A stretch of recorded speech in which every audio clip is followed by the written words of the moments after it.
उत्तराखंड राज्य स्थापना के बाद 5वें विधानसभा चुनाव को लेकर 14 फरवरी को मतदान समाप्त हो गया है। 2022 के विधानसभा चुनावों के मतदान के बाद भले ही इसके नतीजे 10 मार्च को आएंगे, लेकिन राष्ट्रीय पार्टी अभी से अपनी अपनी जीत का दावा करने में लग गए हैं। मतदाता इन दोनों पार्टियों पर जनता को गुमराह करने का आरोप लगा रहे हैं। लोगों का कहना है कि भाजपा और कांग्रेस ने बारी बारी से जनता को छलने का कार्य किया है।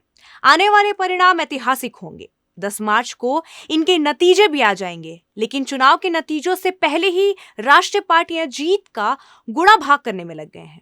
बीजेपी जहां 2022 को फतेह करने का दावा कर रही है, तो कांग्रेस उसको उनकी बौखलाहट बता रही है। जनपद चमोली की तीनों सीटों पर भारतीय जनता पार्टी के हमारे जो कार्यकर्ता हैं और जो यहाँ के आम नागरिक हैं, उन्होंने भरोसे पर वोट किया। आम नागरिकों ने, यहाँ के मतदाताओं ने बढ़ चढ़कर इस समय यहाँ के जो प्रत्याशी भारतीय जनता पार्टी के प्रत्याशी हैं, उन्होंने यहाँ के आम नागरिकों ने उनको वोट किया है। तो निश्चित तौर पर उत्तराखंड में भारतीय जनता पार्टी की सरकार बनने जा रही है और जनपद चमोली से भी भारतीय जनता पार्टी के यहाँ पर प्रत्याशी विजयी होंगे।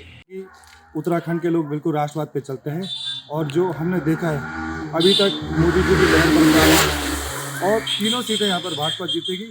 और मेरा तो अपना मत ही है कि पिछली बार से ज़्यादा अंतर से जीतेगी। बाकी तो 10 तारीख को। कांग्रेस के जिला महामंत्री धीरेन्द्र सिंह का कहना है कि बीजेपी के राज में बेरोजगारी और महंगाई से जनता परेशान है। मतदाताओं ने बीजेपी से नाराज होकर कांग्रेस के पक्ष में वोट किया है।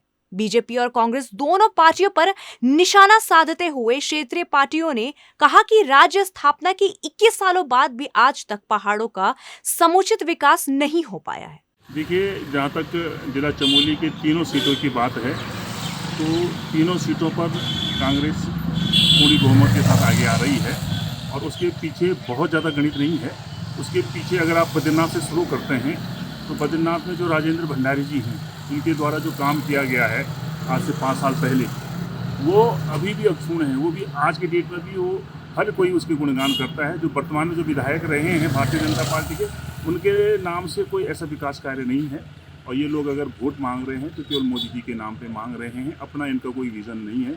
और आम जनता आज त्रस्त है, महंगाई से लेकर बेरोजगारी से लेकर, और जो हमारे युवा हैं वो बेरोजगार हैं। और आज की डेट में हम जहाँ भी गए हैं, कर्मचारियों का बहुत अच्छा रुझान है हमारा, और गांव के लोगों का बहुत अच्छा रुझान है। भंडारी जी ने जहाँ गांव में रोड पहुँचाई हैं, जहाँ उच्चीकरण किया है, उन लोगों का बहुत अच्छा रुझान है। तो बद्रीनाथ सीट से तो भंडारी जी बिल्कुल निसंकोच यहाँ से आगे निकल रहे हैं। दूसरे में अगर हम जाएंगे थराली सीट पे, थराली सीट में आपने देखा होगा इससे पहले जो बीजेपी जो अभी निवर्तमान विधायक रहे हैं मुन्नी देवी शाह जी, ये एक प्रकार से जो है पैराशूट कैंडिडेट हैं और इनकी जो कार्यशैली है वो सब जानते हैं। फिर घाट की जनता के साथ, घाट के लोगों के साथ जो बर्बरता हुई है, उनके साथ जो लाठीचार्ज हुआ है, और जो उनकी विधायक सिटिंग विधायक रहे हैं, उनके जो क्रियाकलापों में ज़मीन आसमान का अंतर है। और जीतराम जी वहाँ पे बहुत अच्छा काम किया है। उनके आदत व्यवहार से लेकर हर कोई परिचित है।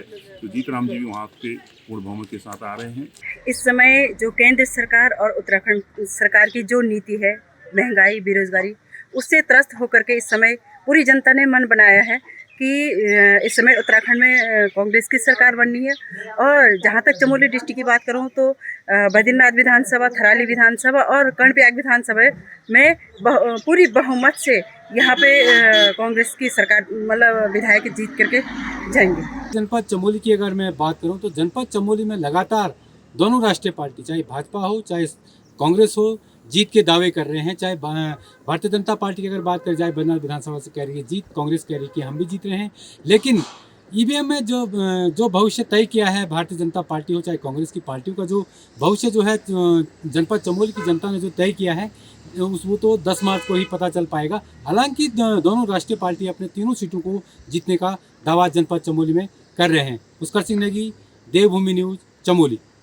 अगर आप हमें फेसबुक पर देख रहे हैं तो हमारे पेज को लाइक करिए, यूट्यूब पर देख रहे हैं तो हमारे चैनल को जरूर सब्सक्राइब करिए और बेल आइकन का बटन दबाना ना भूलें। उत्तराखंड की तमाम छोटी बड़ी खबरों को जानने के लिए बने रहिए हमारे साथ।